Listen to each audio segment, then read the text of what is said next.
Good morning, dear children. Once again, welcome back to the classes. Today we will study about the structure of the atmosphere. On the basis of structure, the atmosphere consists of 5 layers. They are troposphere, stratosphere, mesosphere, ionosphere, and the exosphere. Let us study in detail about these 5 layers of the atmosphere. First one, troposphere. The term troposphere literally means the region of mixing. What is the meaning of the word troposphere? The meaning of the word troposphere is the region of mixing. And it has been originated from the Greek word tropos, which means mixing or turbulence. The word troposphere is originated from the Greek language, from a word called tropos. And the meaning of the word tropos is mixing or a turbulence. It is the lowermost layer of the atmosphere, the layer which is very close to the surface of the earth. Okay, it is the layer in which all weather phenomena takes place. It is the layer in which all types of weather phenomena takes place, and all these weather phenomena are affecting our life. In addition to pure dry air, the troposphere contains the water vapor. What is water vapor? Water vapor is a colorless, odorless or smellless gaseous form of water which mixes perfectly with other gases. What is water vapor? Water vapor is a without color, without any smell, and it is a gaseous form of water which is able to perfectly mix with the other gases. The degree to which water vapor is present in the air is known as humidity. What is humidity? Humidity is the amount of water vapor present in the atmosphere. If condensation is more, there is possibility for the rainfall, hailstones, snowfall or sleet, and altogether these forms are called precipitation. What is precipitation? Different forms of water, atmospheric water reaching over the surface of the earth is called precipitation. The troposphere contains particles of dust which serves as a condensation nuclei around which the water vapor condenses to form the clouds.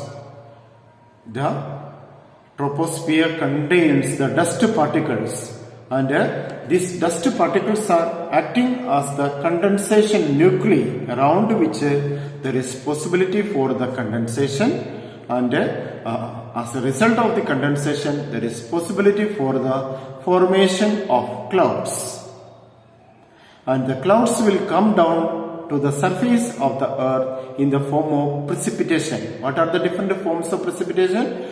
Different forms of precipitation are rain, hailstone, snow, sleet, etc. The next important feature of the troposphere is that there is decrease of temperature with increasing altitude. At a mean lapse rate of 6.4 degrees Celsius for 1 kilometer of increase in height, and it is known as the lapse rate. Now let us study about the stratosphere. Stratosphere is the second layer of the atmosphere. This layer is free of water vapor and dust. There is no water vapor or dust over the stratosphere. The lowermost layer of the stratosphere is called tropopause. Lower layer of the second layer, that is stratosphere, is called tropopause. And the thickness of the stratosphere is from 15 kilometer to 50 kilometer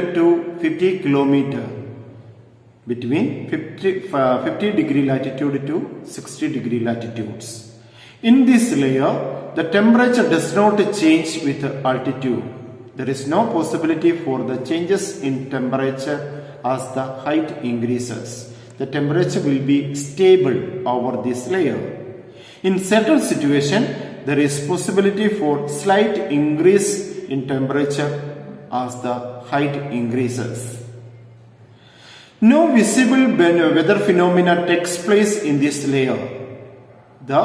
All types of weather phenomena takes place in the troposphere. No visible weather phenomena takes place in the stratosphere. The clouds which are called mother of pearl clouds is formed in this layer. The mother of pearl clouds, which is called, what is known as the mother of pearl clouds? Cirrus clouds, which is known as the mother of pearl clouds, and it is formed in the stratosphere. One important feature of the stratosphere is that it contains the ozone layer.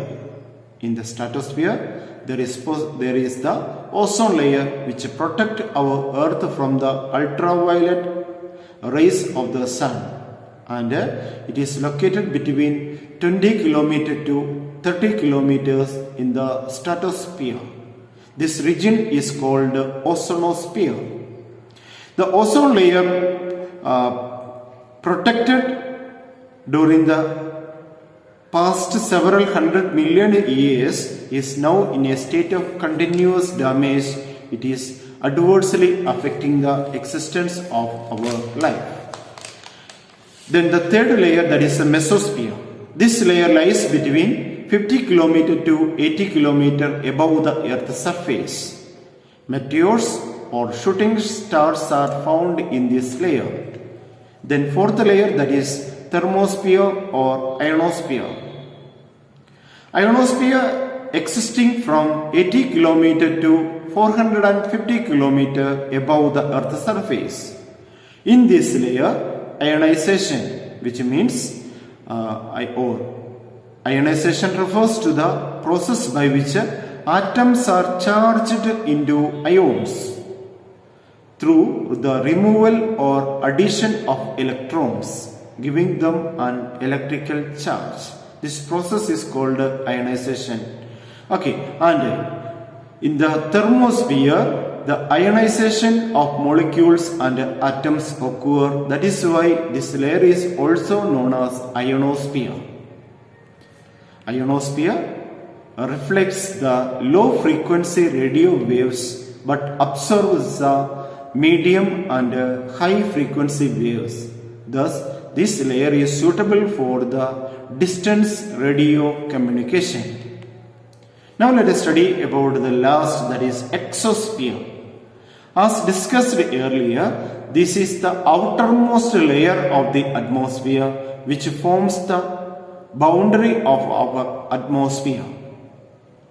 The atmosphere in this region is highly predominated with rarefied hydrogen and helium gases. Only hydrogen and helium gases are available over this sphere or over this layer. That is the end of today's class. Thank you for listening to my class.